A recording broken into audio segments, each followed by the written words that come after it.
Today we're going to take a look at the sequences and series review.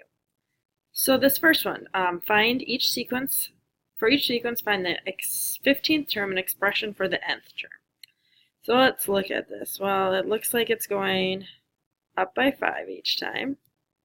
So that makes it an arithmetic sequence.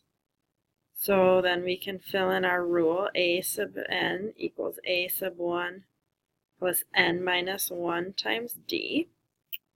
So we would have a sub n equals 36 plus n minus 1 times 5. So there's our rule, and then we have to do the 15th term. So the 15th term equals 36 plus 15 minus 1 times 5. Let's see, if I plug that into the calculator, 36 plus 14 times 5. We end up with 106. So the 15th term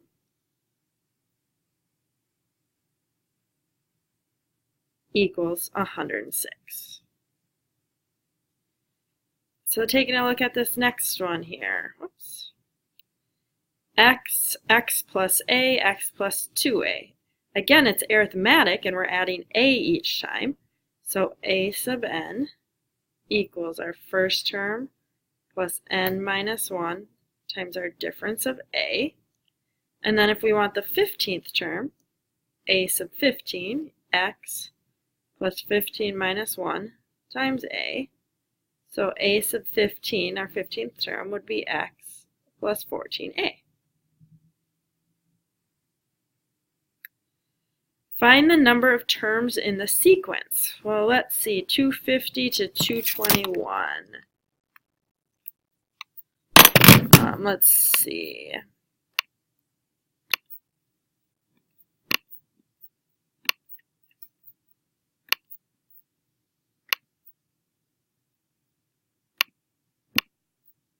$250 minus 221. So that's a difference of 29, and let's check it's the same one that 221 minus 192. Okay, so we know that it's arithmetic, and it's going down by 29, so that arithmetic rule, our first term plus n minus 1 times d, but we want to find our n value for negative 156. So negative 156, 250 plus n minus 1 times negative 29. So then we can just solve this. Minus 250 minus 250. So we have negative 156 minus 250. So we have negative 406,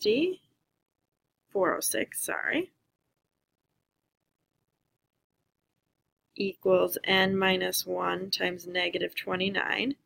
Divide by negative 29.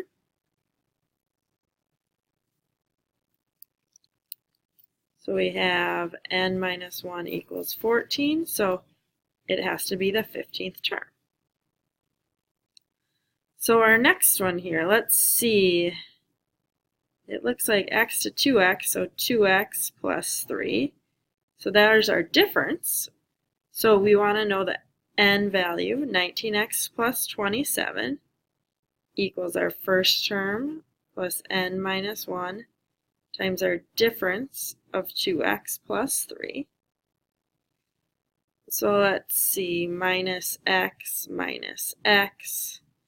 18x plus 27 equals n minus 1 times 2x plus 3. Divide by 2x plus 3.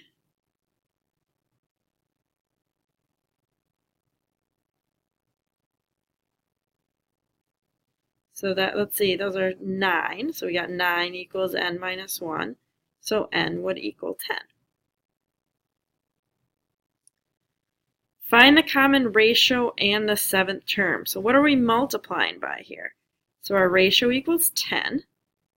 And then again, our rule for geometric, our first term times our ratio to the n minus 1.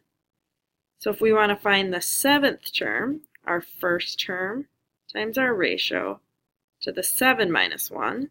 So we have 10 to the power of 6. So 10, and then we got to add some zeros. I think I got the right amount there. 1, 2, 3. I think that's good. All right, so the next one. Well, let's see. How do we find our ratio here? We take any term, divide it by the term before. So we have 10 divided by 25. So our ratio is 2/5. So then our rule, maybe I write out the rule first, would be 25 times 2/5 to the n minus 1. So there's our rule, and we want the 7th term. So 25 times 2/5 to the 7 minus 1.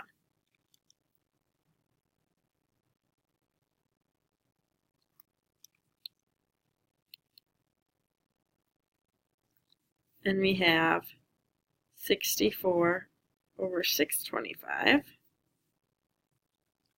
which if you had as a decimal is 0.1024. The next one here. Find the value of p in the geometric sequence. So we know we go times r times r. So we could say 18 times r squared gives us 40.5. So we have to solve for r, so divide by 18. So 40 divided by 18, 40.5 divided by 18. So we have r squared equals 2.25. Take the square root of that. So we have r would equal plus or minus 1.5. So our goal was to find p. So what's 18 times 1.5? So it could be 27, or 18 times negative 1.5. It could be negative 27. So there's two possible values. So these next couple, write in sigma notation. So this one's geometric. So we know it's our first term times our ratio to the n minus 1. So this would start out with 1, but we have to figure out what n gives us this value. So 59049 equals 1 times 3 to the n minus 1. And we could solve this with logs, or we could just do some guess and check. So I just put in 10, it's got to be bigger than that. And it turns out n is 11. So 11 would go on top. This next one here, sigma notation. Well, it's arithmetic, but I notice it's just this value that's changing. So I'm going to write nx. Well, our first value would be 5, and our last one would be 10. But there's many different ways you can write this. Even the one before, you could write it with a different rule there. We could say that, let's say it's arithmetic, so it's our first term plus n minus 1 times x. And then we could say, well, n, we have our first term, because if we plug in 1 here, 1 minus 1 is 0, so we have 5x. And then we'd have to have 1, 2, 3, there's 6 terms, so we could put a 6 on top. So there's several different ones that would work there. And then the last one for this page, write as a sum of terms. So we have 2 times 1 squared plus 2 times 2 squared plus 2 times 3 squared plus 2 times 4 squared plus 2 times 5 squared plus 2 times 6 squared.